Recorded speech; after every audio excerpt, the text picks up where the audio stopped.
Hello students, how are you all? So welcome in the physics class. Today we will start with the new chapter and new unit. This is unit number 5 and chapter number 7, that is system of particles and rotational motion.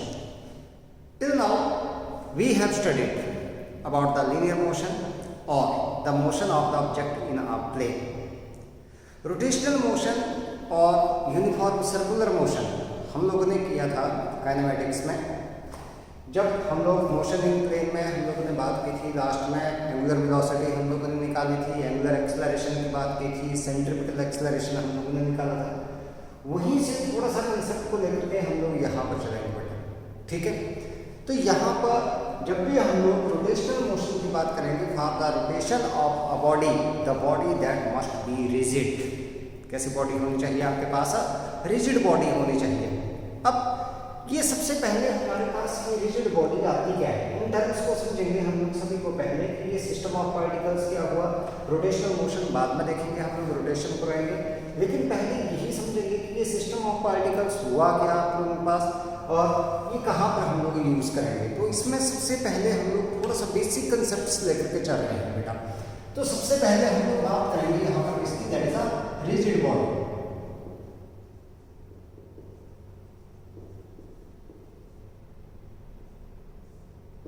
Rigid body हमारे पास कौन सी body आती है? The body which have definite shape and size. जिस body की definite shape और size हो उस body को हमने बोल दिया कौन सी? Rigid body. लेकिन अभी भी थोड़ा सा आपके पास इनकम्प्लीट है कुछ, उसको हम लोग कंप्लीट करेंगे थोड़ी देर करके। A body which have definite shape and size is called rigid body। उसी को क्या नाम दे दिया हम लोगों ने? That is known as a rigid body. अब इसमें हमारे पास क्या होता है? When the external force is applied on the body, then separation between any pair of the molecules और एटम्स और the particles of the body do not change. हमें पता है कोई भी जो बॉडी है आपके पास, मान लो जैसे कोई भी बॉडी आपके पास आ गया, स्टोन आप लोगों के पास आ गया, या आप लोगों के पास कोई बॉब हम लोगों ने ले लिया, या कोई ब्लॉक हम लोगों ने ले लिया, ठीक है, या मैंने ये जो मार्कर है इसको ले लिया मैंने, ठीक है। ये किसका बना होगा आपके पास? It is made up of a assembly of large number of particles. अब इनके बीच में क्या है आपके पास? सेपरेशन आती है, जो कि बहुत ही कम आती है, बहुत ज़्यादा कम है। आप लोगों ने किया होगा, केमिस्ट्री में पढ़ा होगा आप लोगों ने कि that the separation between the molecules that is given in angstrom, ठीक है, मीन्स 10⁻⁻10 मीटर, इस तरीके से दी जाती है। तो ये डिस्टेंस बहुत ही कम है। तो इसमें क्या बोला जाता है? जब भी हम लोग क्या करेंगे रिजिड बॉडी का, इसमें डेफिनेशन में हम लोग इस चीज़ को इंक्लूड करेंगे, जब इसके ऊपर कोई एक्सटर्नल फोर्स लगाएंगे हम लोग बॉडी के ऊपर, then the separation between any pair of the particle that does not change. So when external force is applied on it, then the separation between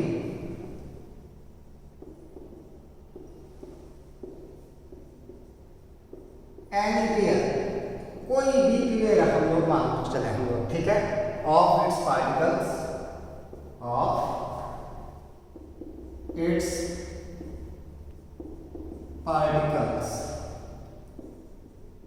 does not change, मतलब वो change नहीं होना चाहिए।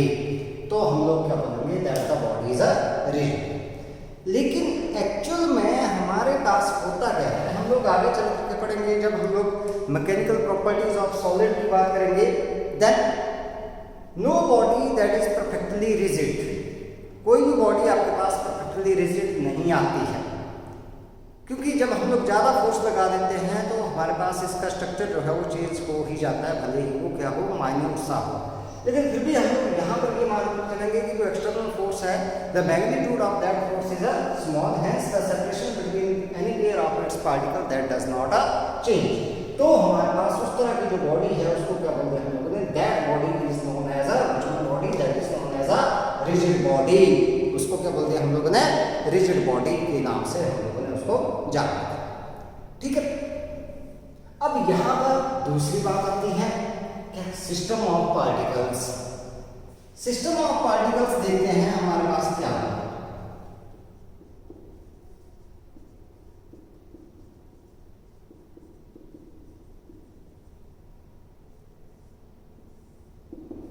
ये system of particles,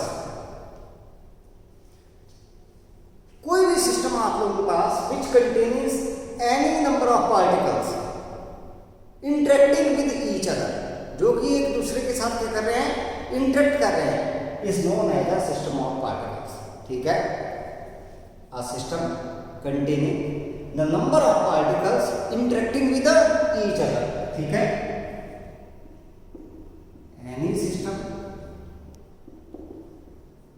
containing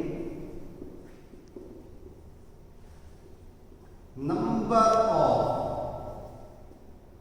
particles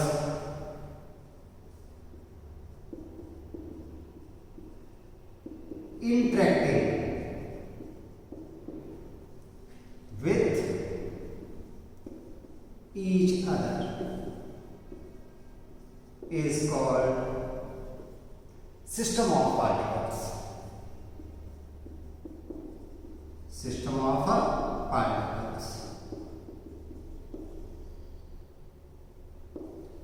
अब इसमें आ गए number of particles जो कि आपस में इंटरेक्ट कर रहे हैं। It means that these are applying the forces on each other, forces of interaction on each other, एक दूसरे के ऊपर फोर्स लगा रहे हैं। That's why these particle are bind together, एक दूसरे के साथ क्या है, बाइंड। इसलिए ये क्या होते हैं, these are like together in a system, किसी एक सिस्टम में क्या होते हैं, एक साथ होते हैं। अब जैसे मान लो बॉडी है हमारे पास, rigid body, then it also contains a large number of particles which are interacting with each other. So a single rigid body that can also be considered as a system of particles. ध्यान दें आप यहाँ पर, एक single rigid body, क्योंकि ये भी क्या कंटेन करती है, large number of particles which are interacting with each other. It means a rigid body that can also be considered as a system of particles. ठीक है, तो इसलिए हम लोग क्या बोल सकते हैं, that a rigid body can also be considered as system of particles. बाद में हम लोग इसी को लेकर के चलेंगे। अब क्योंकि हमारे पास ये हमने देख लिया रिजिड बॉडी क्या हुई, सिस्टम ऑफ पार्टिकल्स क्या हो गया, रिजिड बॉडी ही देखो हमारे पास क्या बन गया, सिस्टम ऑफ पार्टिकल्स बन गया हमारे पास। अब इसमें देखते हैं, ये हमने बात की कि that the particles interacting with each other, तो इसका मतलब कुछ फोर्सेस आएंगे इनके बीच में, उन फोर्सेस को बोलते हैं हम लोग इंटरनल फोर्सेस। तो उन्हीं के बारे में हम लोग जान लेते हैं यहाँ पर, इंटरनल फोर्सेस क्या होते हैं।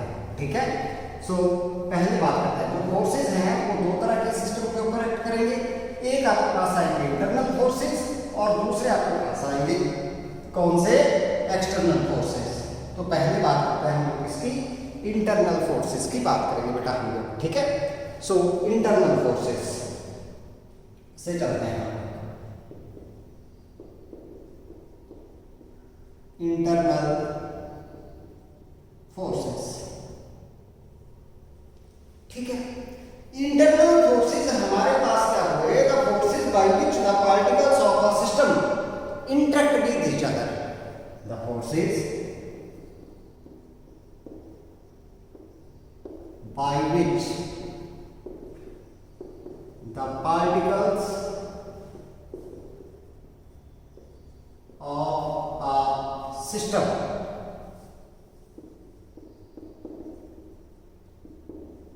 interact with each other. अब ये कैसे आते हैं? जैसे मान लो हमारे पास ये कोई एक रिजिड बॉडी आपके पास आ रही, ठीक है, इसमें मैंने दो पार्टिकल मान लिए, यहाँ जैसे मान लिया, यहाँ जैसे मान लिया हम लोग, ठीक है। ऐसे large number of assembly of particles आपके पास आएंगे, ऐसे इस तरीके से ये पार्टिकल है आपके पास, बहुत ज़्यादा पार्टिकल्स हैं। मैंने कोई एक पेयर मान लिया आपके पास, ये इनके बीच में फोर्स लगेगा, फोर्स ऑफ इंट्रैक्शन। अब ये दोनों की सेपरेशन क्या है? फिक्स आ गई हमारे पास। ये पार्टिकल जो है आपके पास, ये 1 है, ये 2 है, ये 1 जो है दूसरे को अपनी तरफ खींचेगा, ये फोर्स लगाएगा इस साइड को, और दूसरा इसको अपनी तरफ खींचेगा, ये भी फोर्स लगाएगा। It means that the internal forces between any pair of the two particles are equal and opposite. क्या आ गया आपके पास? Equal and opposite for any pair, for any pair of the particles. किसी भी पेयर की बात करें हम लोग, the internal forces are equal and opposite. Equal and opposite आएगी, इसका मतलब नेट फोर्स क्या हो गया? 0। तो ऐसे ही सारे पार्टिकल्स के बीच में फोर्स लग गया, तो the sum of all the internal forces that is equal to 0। Resultant क्या हो जाएगा? 0 हो जाएगा। सो देयरफॉर द रिजल्टेंट या फिर मैं इसको बोलूं sum of all the internal forces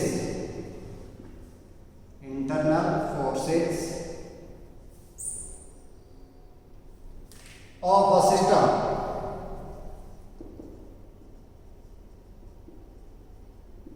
is 0।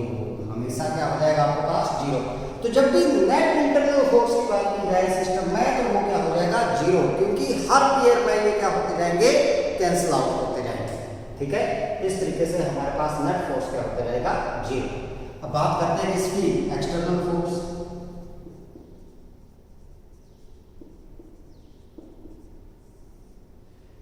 External force क्या होता है? It is a force which when applied on a body changes its state of rest और motion is known as external force.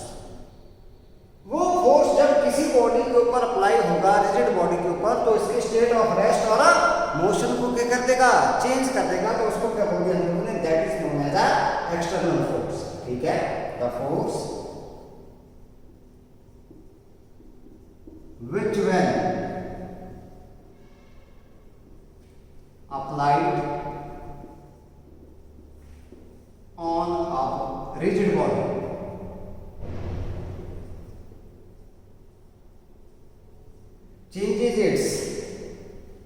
changes its state of rest or motion is called external force। External force उसको बोल दिया हम लोगों ने क्या? External force, ठीक है। तो ये हमारे पास क्या गया? External force. तो फोर्सेस के बारे में देख लिया हम लोगों ने। एक्सटर्नल फोर्स हमारे पास जब बैलेंस्ड होते हैं तो आपके पास स्टेट ऑफ रेस्ट और मोशन चेंज नहीं होगी, मतलब नेट फोर्स जब 0 होता है। जब हमारे पास नेट एक्सटर्नल फोर्स कोई एक्ट करेगा, तभी आपके पास स्टेट ऑफ रेस्ट और मोशन जो है किसी बॉडी की क्या होगी? चेंज होगी। लेकिन इंटरनल फोर्सेस की वजह से स्टेट ऑफ रेस्ट और मोशन जो है किसी भी सिस्टम का चेंज नहीं होगा, because their resultant that is equal to 0। किसके बराबर हो जाएगा? 0 के बराबर हो जाएगा, ठीक है। तो अब बात करते हैं हम लोग इसकी टाइप्स ऑफ मोशन। थोड़ा सा ये पढ़ लेते हैं हम लोग, इसकी बात करेंगे यहाँ पर टाइप्स ऑफ मोशन।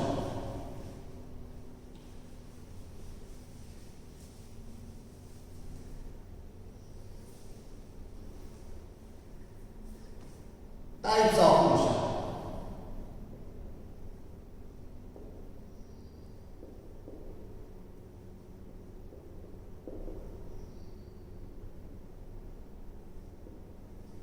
देखो हमारे पास तीन तरह के मोशन आते हैं। पहला आपके पास आता है फर्स्ट वन, अगर देखें हम लोग तो ये है प्योर ट्रांसलेशनल मोशन।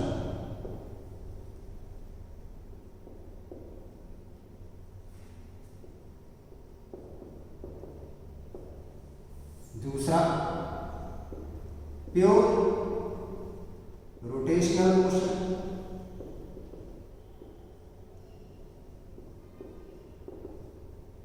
और तीसरा हमारे पास आता है इन दोनों का कॉम्बिनेशन, ट्रांसलेशनल भी है और कौन सा है, रोटेशनल भी है आपके पास, that is combination of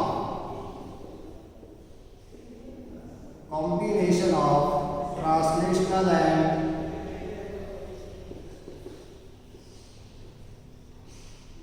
rotational motion.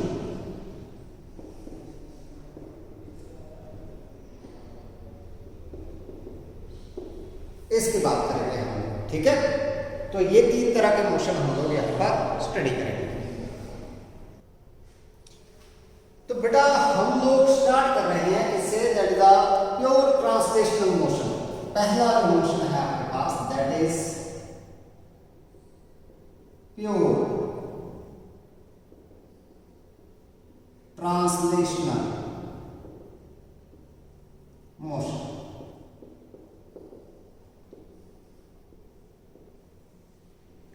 ये एक्चुअल में होता क्या है, जब बॉडी आपके पास यूनिडायरेक्शनल मूव करे, एक ही डायरेक्शन में मूव करे, तो उस मोशन को बोल देते हैं हम लोग क्या, pure translational motion. So it is the type of motion such that the each particle of a rigid body at any instant of time have a same velocity। ये इस तरह का मोशन है ताकि किसी इंस्टेंट ऑफ टाइम के ऊपर हर particle के, बॉडी के हर पार्टिकल की जो है वो वेलोसिटी कैसी आए, सेम आए। तो हम लोग ने क्या कर दिया, that motion is known as a pure translational motion, ठीक है। So it is the type of motion of a rigid body such that each particle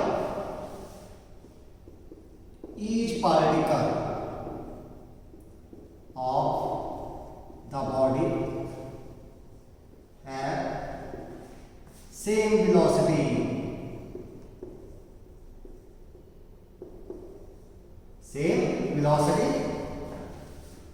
at any instant of time। देखते हैं एग्जांपल लेके चलते हैं हम लोग। जैसे मान लो हमारे पास क्या है, कोई body that is sliding down the incline plane. ये मान लो हमारे पास, हम लोगों ने क्या मान लिया, ये मान लिया इंक्लाइन, एंगल थीटा के ऊपर ये इंक्लाइन है। ये हमने मान ली कोई रिजिड बॉडी, ब्लॉक में मान लेते हैं, नीचे की तरफ को आ रही है विद वेलोसिटी v, मान लेते हैं हम लोग किसी इंस्टेंट ऑफ टाइम के ऊपर इसकी वेलोसिटी जो है v है, इट इज स्लाइडिंग डाउन। तो ये पार्टिकल अगर मैं p1 लेकर के चलूँ तो इसकी वेलोसिटी भी इसी साइड को आएगी, किसके बराबर, दैट इज v के बराबर। यहाँ पर कोई पार्टिकल P2 आएगा, उसकी वेलोसिटी भी इसी डायरेक्शन में आएगी और वो भी किसके बराबर आएगी, v के बराबर ही आएगी। It means at any instant of the time every particle of the body that have same velocity. Velocity की बात कर रहा हूँ, इसका मतलब स्पीड भी वही है और डायरेक्शन ऑफ मोशन भी वही है हर पार्टिकल का। ध्यान दे यहाँ पे डायरेक्शन ऑफ मोशन, वेलोसिटी जब मैंने बोल दिया same velocity, it means direction as well as magnitude, किसका, स्पीड का, जो स्पीड आपके पास आई, magnitude of the velocity that is equal, वो क्या रहेंगे आपके पास, इक्वल रहेंगे। तो उस तरह का जो मोशन आपके पास आ गया, that is known as a pure translational motion. अब बात करते हैं इसकी रोटेशनल मोशन की, प्योर रोटेशनल मोशन, जिसको कि हम लोगों ने इस चैप्टर में स्टडी करना है। तो प्योर रोटेशनल में देखते हैं हम लोग क्या है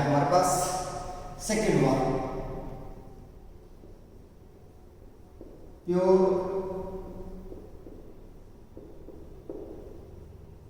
रोटेशनल मोशन। इसमें क्या होता है हमारे पास, the rigid body that rotate about the fixed axis. जैसे फैन है हमारे पास, फैन क्या करता है, it rotates about the fixed axis such that each particle of the body, rigid body that move in circle, किसमें मूव करेगा, circle, in a plane perpendicular to the axis. कौन से प्लेन में मूव करेगा, perpendicular to the axis, with its centre line on the axis of rotation. देखते हैं किस तरीके से, ठीक है। तो पहले तो मैं इसको देख लूं, लिख लूं इसके बारे में क्या है आपके पास, ठीक है। So it is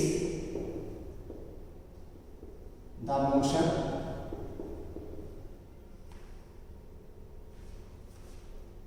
such that, या हम लोग ऐसे लिखते हैं इसमें, दैट इन दिस मोशन, ऐसे लिख लेते हैं इसको, that in this motion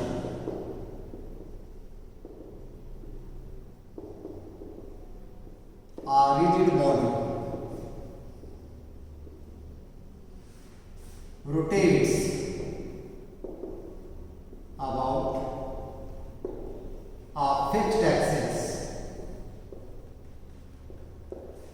of rotation। उसको क्या बोलते हैं, axis of rotation, fixed axis of rotation, ठीक है। Such that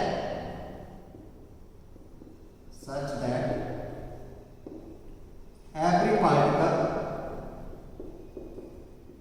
of body move in circles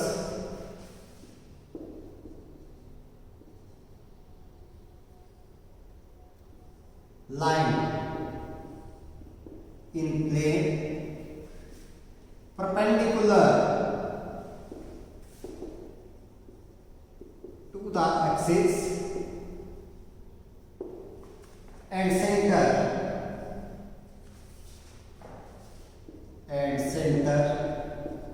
on the axis of rotation। अब देखते हैं क्या है। देखो हमारे पास, मान लो कोई ये बॉडी है हमारे पास, ये रिजिड बॉडी में मान ली इस तरीके से, ऐसे, जैसे ये रिजिड बॉडी में मान ली, ये मान लो मैंने एक्सिस मान लेता हूं मैं यहां पर,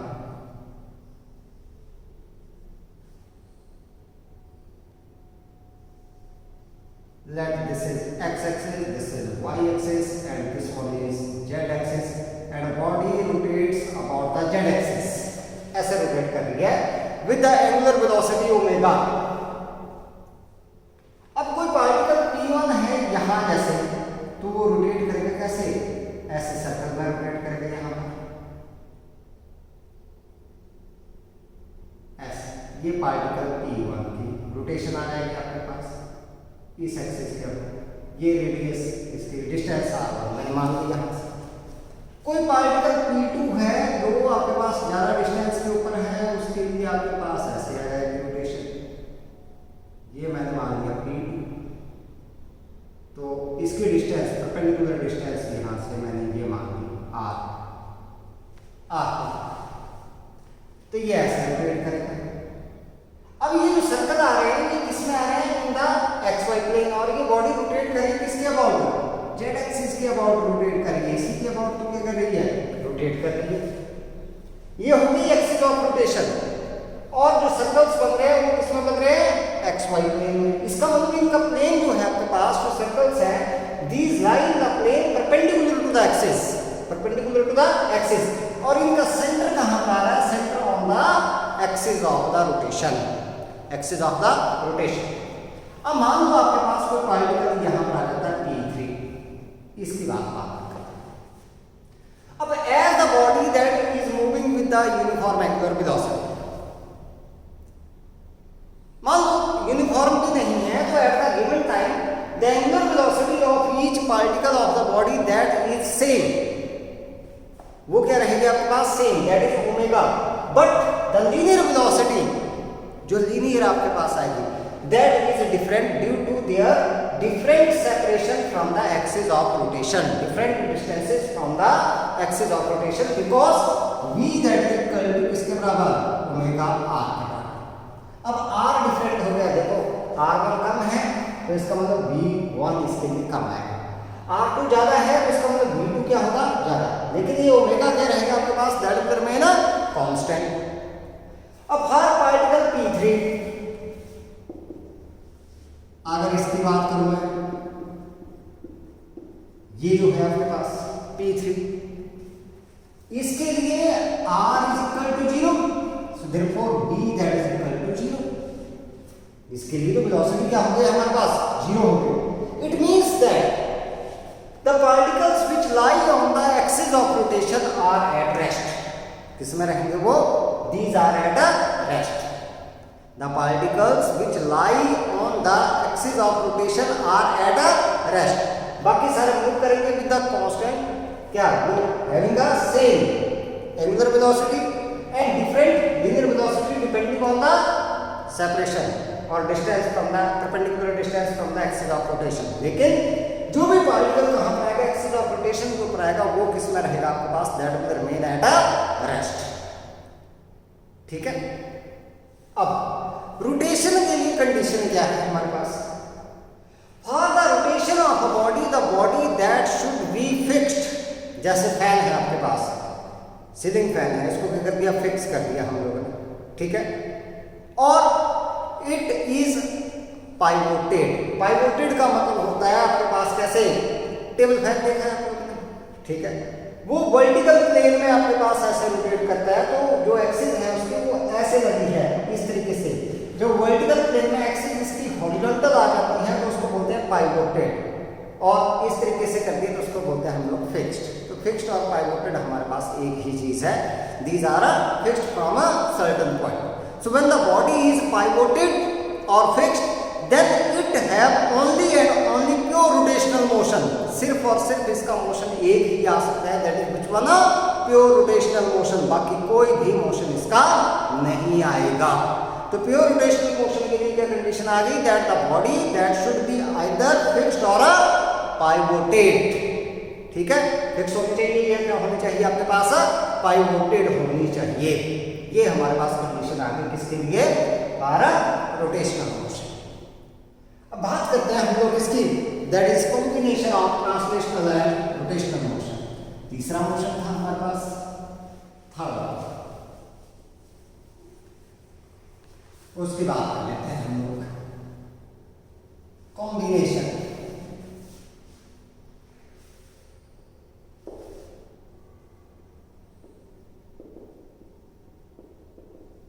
of translational and rotational motion.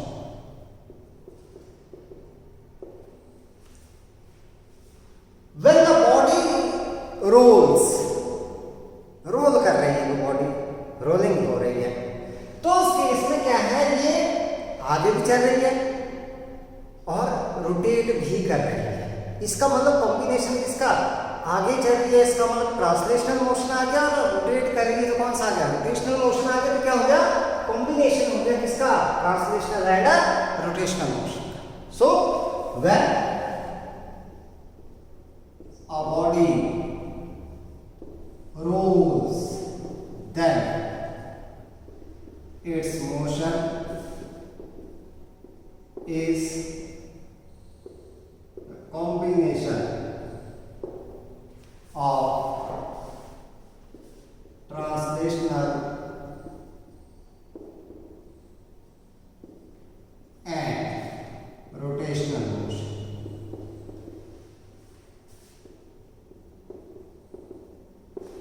अब देखते हैं, जैसे मान लो हम लोगों ने ये मान लिया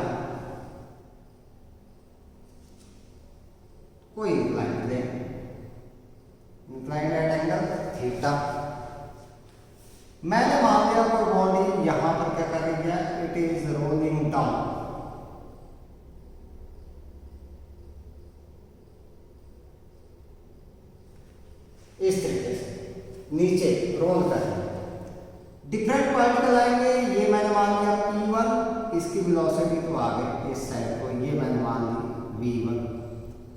यहाँ जैसे P2 मैंने मान लिया तो इसके आएंगे अलॉन्ग द टेंजेंट, ये P2 हमारे पास है, V2 मैंने मान लिया, ठीक है, दिस वन, ये आगे चला हुआ है इस पर।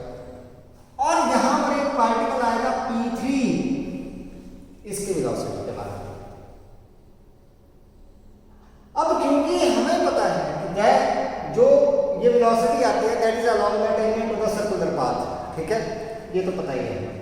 लेकिन ये particle, the velocity of this particle with respect to the point of this one, that is the plane of contact, with respect to the plane of a contact or surface of contact is always 0 for pure rotational motion or for the this one for pure rolling की बात करते हैं, rotational नहीं, for pure rolling motion this point P3 that must be at rest with respect to the surface, किसके साथ, with respect to the surface। मैं वैसे नहीं बोल रहा हूँ, वैसे तो इसमें सेंट्रीपिटल एक्सेलरेशन है, लेकिन वैसे बात करें अगर हम लोग इसकी रिस्पेक्ट में, तो इसकी रिस्पेक्ट में हमेशा ये किसमें रहेगा, रेस्ट में रहेगा। तो इसकी जो वेलोसिटी है हमारे पास that is a 0 with respect to this surface. ये आपके पास जो इंक्लाइन प्लेन है इसकी रिस्पेक्ट में इसकी वेलोसिटी क्या रहेगी आपके पास, that is a 0 for pure rolling के लिए ये किसमें रहेगा, रेस्ट में रहेगा विद रिस्पेक्ट टू दिस, इस प्लेन की रिस्पेक्ट, ठीक है। तो ये हमारे पास थे क्या, टाइप्स ऑफ मोशन। अब हमने क्या सीखा, कंक्लूजन क्या किया हम लोगों ने। पहली बात, जब हमारे पास क्या है, when the body is pivoted और fixed then it have only and only pure rotational motion. जब बॉडी फिक्स हो गई या पाइवोटेड हो गई तो सिर्फ और सिर्फ कौन सा मोशन है, प्योर रोटेशनल मोशन है आपके पास। And when the body is neither fixed nor pivoted, then it may have pure translational motion or the combination of translational and rotational motion। जब ना तो बॉडी फिक्स्ड है ना ही पाइवोटेड है तो कोई सा भी मोशन हो सकता है आपके पास, कौन सा, या तो प्योर ट्रांसलेशनल होगा या फिर क्या होगा, combination of a translational and rotational motion दोनों पास आएगा, ठीक है। तो ये थी आपके पास टाइप्स ऑफ मोशन। अब बात करते हैं हम लोग बहुत ही इंपॉर्टेंट कंसेप्ट की, दैट इज सेंटर ऑफ मास। क्या होता है हमारे पास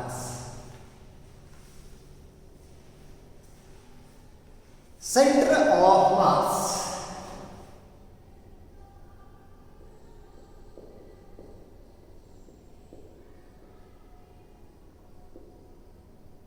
ये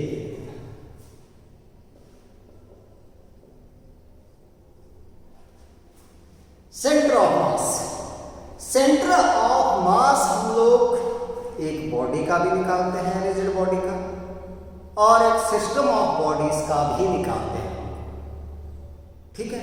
rigid body that is the system of particles हो गया हमारे पास, तो मतलब एक बॉडी का निकला मतलब सिस्टम ऑफ पार्टिकल्स का, या फिर किसी सिस्टम में मोर देन वन बॉडी हो तो भी हम लोग सेंटर ऑफ मास जो है वो निकाल के चलते हैं। लेकिन एक्चुअल में है क्या ये हमारे पास, देखो क्या होता है जब भी हम लोगों ने रोटेशन स्टडी करना हो या फिर हम लोग बात करें इसकी सर्कुलर मोशन की बात करें, इस तरीके से मोशन हम लोगों ने स्टडी करना हो, या लीनियर मोशन हम लोगों ने स्टडी करना हो जिसमें लार्ज नंबर ऑफ बॉडीज दी गई हो, तो हमारे पास क्या होता है that it is very difficult to apply the equations of motion.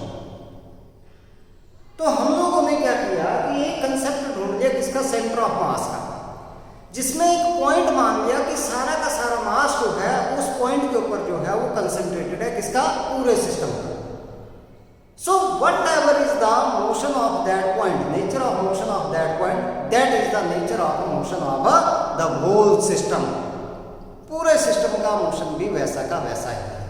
तो उस पॉइंट को क्या बोल दिया हम लोगों ने, that is known the centre of mass. मतलब हम लोग ये मान के चलते हैं कि that the whole mass of the system that is supposed to be concentrated at that point. Actual में कंसंट्रेट नहीं है, लेकिन हमने मान लिया कि वहां पर अगर कंसंट्रेट है तो इसका मतलब उस सिर्फ छोटे से पॉइंट के ऊपर हम लोग पूरा पूरा मास जो है वो सिस्टम का कंसंट्रेटेड मानेंगे, चाहे बॉडी है हमारे पास, चाहे हमारे पास सिस्टम ऑफ बॉडीज है। तो centre of mass of a body और a system of bodies is a point at which the whole mass of the body or the system of body is supposed to be concentrated, actual में नहीं है लेकिन क्या किया हम लोगों ने उसको माना है, ठीक है। तो ये क्या हो गया आपके पास, that centre of mass of a body or system of bodies,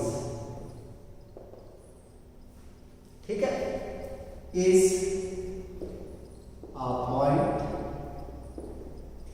at which whole mass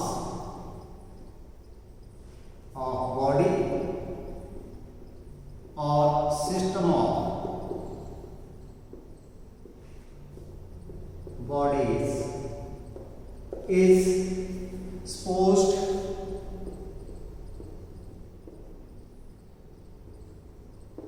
to be concentrated। हमने माना है कि यहां पर क्या है, कंसंट्रेटेड है। अब अगर मान लो आपके पास इफ ऑल द फोर्सेस जो कि किसके ऊपर, सिस्टम के ऊपर एक्ट कर रहे थे, बॉडी के ऊपर एक्ट कर रहे थे या सिस्टम ऑफ बॉडीज के ऊपर एक्ट कर रहे थे, उन सभी को अगर हम लोग सेंटर ऑफ मास के ऊपर लगाते तो बॉडी का मोशन और सिस्टम ऑफ बॉडीज का मोशन वैसा ही रहता जैसा कि आपके पास एक्चुअल में रह रहा है। मतलब बोलने का मतलब ये हुआ, चाहे फोर्सेस बॉडी के ऊपर लगा दें या सिस्टम ऑफ बॉडीज के ऊपर लगा दें, चाहे फोर्सेस कहां पर लगा दें, सेंटर ऑफ मास के ऊपर लगा दें, the motion that will remain same. इसका मतलब हमारे पास क्या है, चाहे हम लोग सेंटर ऑफ मास का मोशन स्टडी कर लें उतना ही फोर्स लगा करके, चाहे हम लोग पूरे सिस्टम को लेकर के उसका मोशन स्टडी कर लें उतना ही फोर्स लगा करके, बात एक ही है। तो इसीलिए हम लोग सिर्फ एक पॉइंट का मोशन जो है वो क्या करते हैं, स्टडी करते हैं। वही किसके लिए आ जाता है, पूरे सिस्टम के लिए आ जाता है आपके पास, ठीक है। तो एक all the forces acting on the body or system of bodies were applied on the center of mass, then the motion of body or system of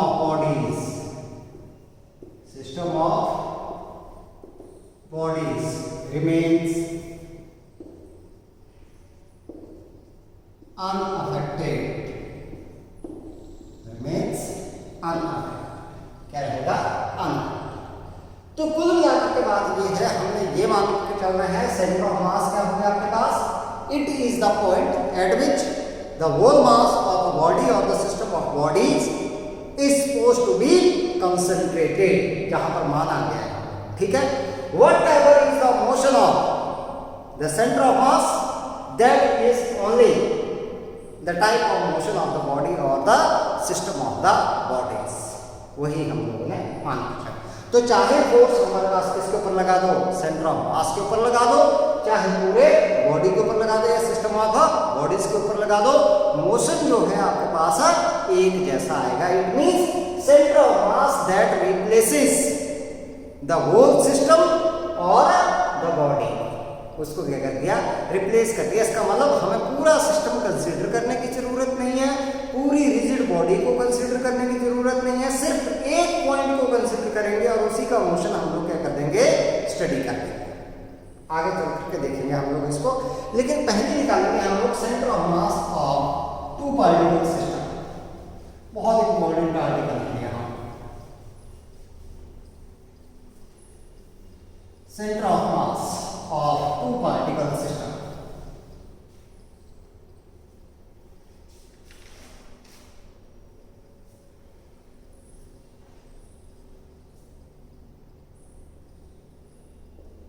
Center of mass of two particle system।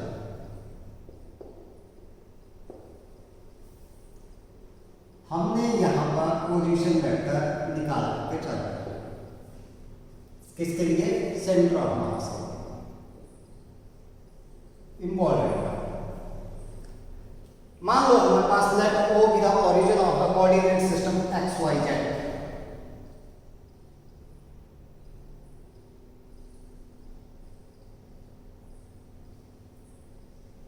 ये मैंने मान लिया यहाँ, this is X axis, Y axis, Z axis, this is origin. यह origin मान, ठीक है। मान लो हमारे पास consider a system of two particles, consider a system of two particles of masses m1 and m2 at point A and B respectively at any time, किसी time. हमने मान लिया पार्टिकल जो है वो एक जो है वो यहां पर आ गया हमारे पास, A है यहां पर m1 मास आ गया, ये हमारे पास B मैंने मान लिया पॉइंट, और यहां पर M2 मास आ, ठीक है। तो इनके पोजीशन वेक्टर्स की बात करूंगा मैं अब। इसका पोजीशन वेक्टर ये r1 हो जाएगा और इसका पोजीशन वेक्टर ये r, this such that this OA is equal to r1 and OB that is equal to R2, ठीक है। अब ये इनके बीच की सेपरेशन है, दिस वन। मान लो हमारे पास जो सेंटर ऑफ मास है इनका वो लाई रखता है इस पॉइंट C के ऊपर। दोनों पार्टिकल्स का सेंटर ऑफ मास यहां पर लाई करता है, तो सेंटर ऑफ मास का पोजीशन वेक्टर मैंने मान लिया ये R,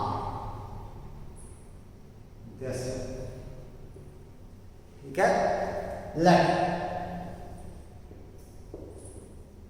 R be the position vector of the center of mass, कहां पर? C के ऊपर डिनोट किया हमने, ठीक है, और द पार्टिकल्स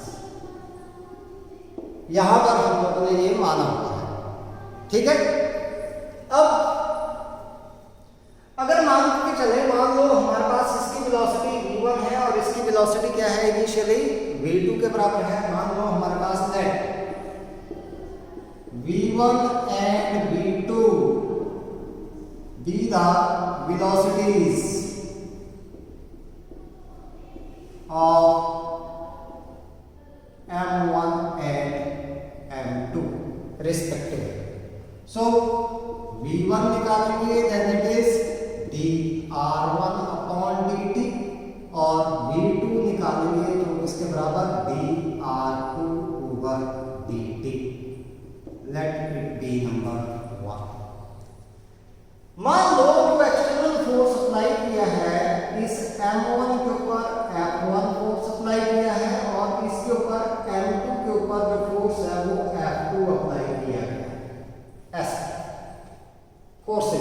जो अप्लाई है ये हम लोगों ने माना, ठीक है। सो लेट पहले देखते हैं हम लोग मोमेंटम देख लेते हैं इसका। चलो momentum let F1 is the force applied on M1 external किया है हम लोगों ने, F2 that is the force applied on M2। ये अब ये तो अप्लाइड है, लेकिन इनमें इंटरनल फोर्सेस भी क्या है, आपस में लगेंगे। तो हमने मान लिया let this F12 that is the internal force on M1 due to M2 की वजह से M1 के ऊपर, और F21 that is the internal force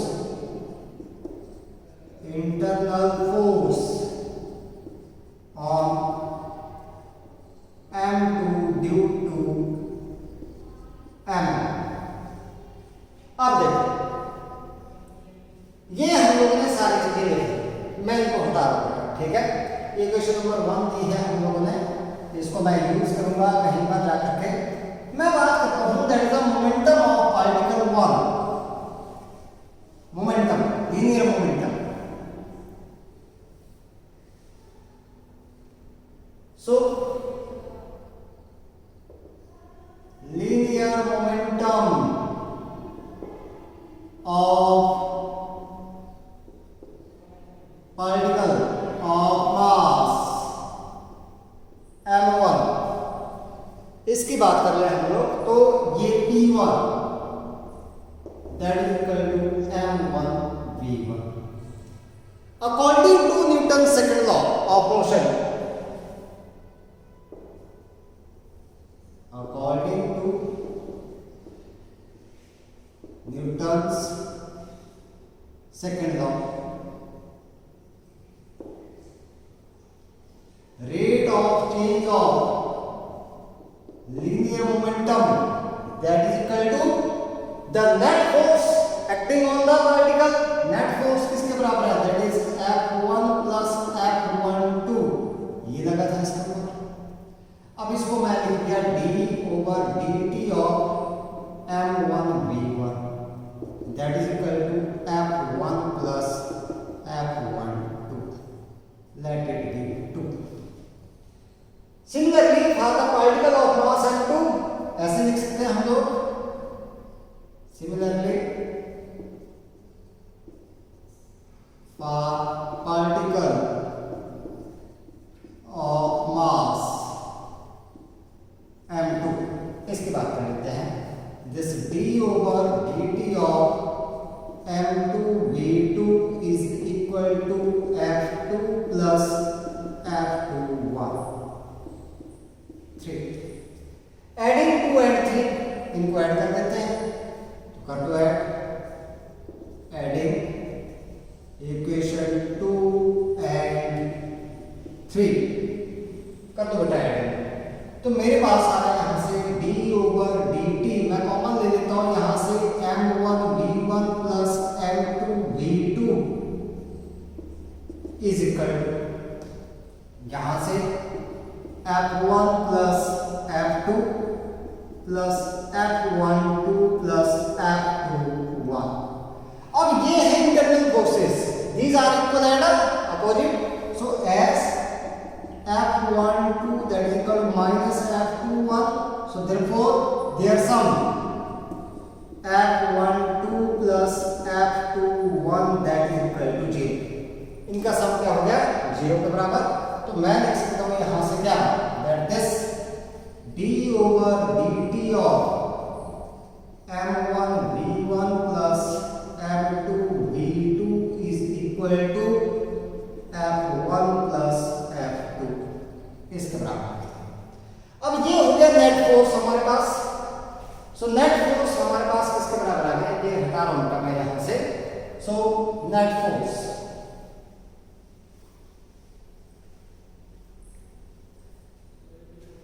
that is d/dt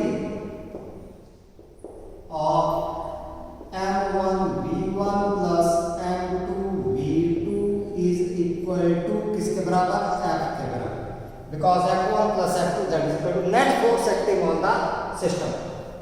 Using equation 1 हमने लिखा था v1 that is equal to dr1 upon dt and v2 that is equal to dr2 upon dt, तो उसको यूज कर लेते हैं हम लोग यूजिंग इक्वेशन. इन सभी को हटा रहा हूं, इनकी जरूरत नहीं पड़ेगी मेरे पास अब. So using equation 1 and 2, using equation 1 d/dt of m1 dr1 over dt plus m2 dr2 over dt is equal to f. ये हमारे पास है. अब यहां से d/dt बाहर निकालूं मैं, सो d/dt स्क्वायर, ये स्क्वायर हो जाएगा. यहां पर बच गया m1 r1 plus m2 r2 that is equal to f. ठीक है. तो यहां से देखें, अगर हम लोग इसको क्या करेंगे, हम लोग मल्टीप्लाइंग एंड डिवाइडिंग. तो बेटा इसको क्या कर दो आप लोग, multiplying and dividing by m1 plus m2. Multiply और डिवाइड करते हैं तो मेरे पास आ गया m1 plus m2 that is total mass of the system, d2 over dt square m1 r1 plus m2 r2 over m1 plus m2 is equal to f. ये equation number 4 मैंने देखी.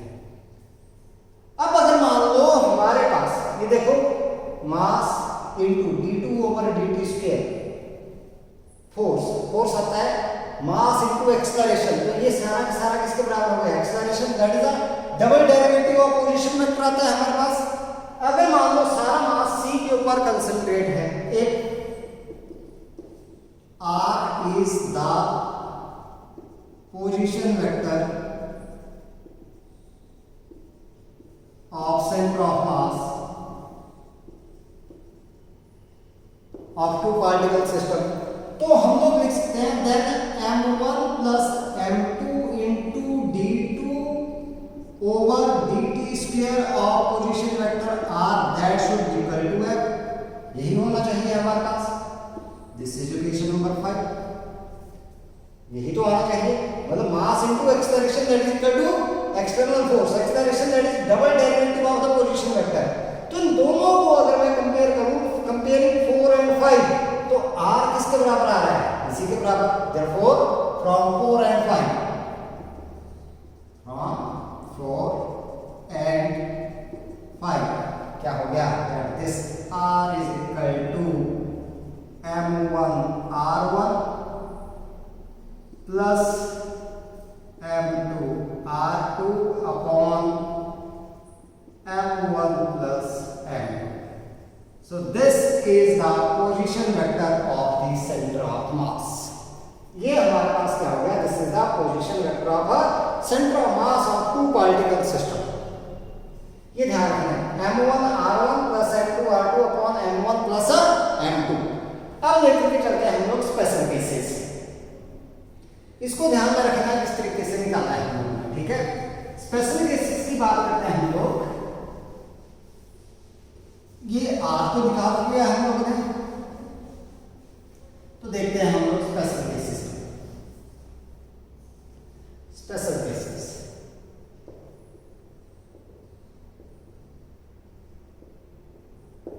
देखो, हमने निकाला r is equal to m1 r1 plus m2 r2 upon m1 plus m2. This is the position vector of centre of mass of two particle system.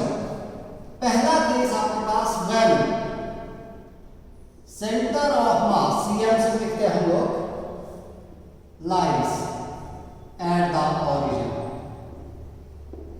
दो particle system का centre of mass का पता लगता है origin के ऊपर, तो इसका मतलब r किसके बराबर हो जाएगा, 0 के बराबर. ये 0 हो गया that means m1 r1 plus m2 r2 that is equal to 0, और हम लोग लिख सकते हैं m1 r1 is equal to minus m2 r2 और r1 is equal to minus m2 over m1 into r2।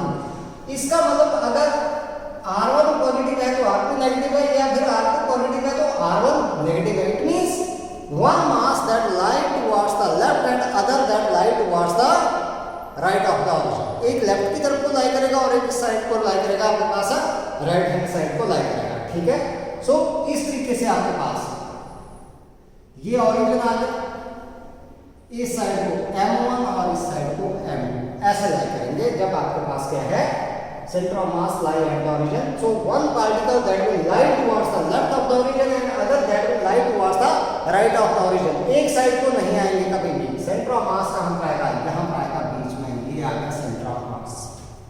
ठीक, अब दूसरा केस लेकर के चलता हूँ मैं यहाँ पर, बहुत इंपॉर्टेंट है। इससे तो पता कर लिया हम लोगों ने, एक लेफ्ट की तरफ को एक राइट को। मैं मैग्नीट्यूड लेकर के चल रहा हूँ यहाँ पर r1 over r2 that is equal to m2 over m1। अगर मान लो आपके पास क्या है, m1 is greater than m2, ये ज्यादा मान लिया मैंने, तो क्या है आपके पास दैट ये नीचे है आपके पास, तो यहां से r1 over r2 that is less than 1 और this r1 is less than r2। इसका मतलब ये आ गया r1 छोटा है और r2 क्या है बड़ा है। ये हैवी बॉडी थी, मास ज्यादा है, ये कम आ गया, और ये मास कम है तो ये ज्यादा आ गया। It means that centre of mass that lie closer to the heavy body, ये ध्यान रखना है, centre of mass lie closer to heavy body, lie closer to heavy body, ये है मास। अगर मान लो तीसरा केस मान के चलते हैं जब दोनों बॉडी के मासेस बराबर हैं, third one when m1 is equal to m2 that is equal to m, यहाँ पर मान लिया हम लोगों ने, तो r देखते हैं position vector r that is equal to m r1 plus m r2 upon m plus m। So this r that is equal to m into r1 plus r2 upon 2m, m से m cancel out, so r is equal to r1 plus r2 upon 2। ध्यान देना हमारे पास ये क्या है, यहां से देखें तो हमारे पास the center of mass that lie at the midpoint of the line joining the centers of the two bodies। Average आ गया हमारे पास, ये क्या आएगा मिड पॉइंट आपके पास। ठीक है, so center of mass of the two bodies lie at the midpoint of the line joining the centers of the two bodies। तो यहाँ से हमने बात की, अगर ओरिजिन के ऊपर लाई करेगा सेंटर ऑफ मास तो एक पार्टिकल ओरिजिन से लेफ्ट की तरफ को आएगा, एक राइट की तरफ को आएगा, and centre of mass that lie closer to the heavy body. और अगर आपके पास मासेस क्या है बराबर हैं तो सेंटर ऑफ मास कहाँ पर आएगा आपके पास, बिल्कुल मिडिल में आएगा। ठीक है बेटा, तो आज आप लोग के पास इतना ही है। आगे हम लोग बात करेंगे जिसकी centre of mass for a system of n particles, इसको एक्सटेंड करेंगे हम लोग किसके लिए, n पार्टिकल्स के लिए हम लोग इसको एक्सटेंड करेंगे, लेकिन अभी तक आप लोगों ने इतना ही करना है। ठीक है, तो आज के लिए इतना ही है। Thank you and have a nice time.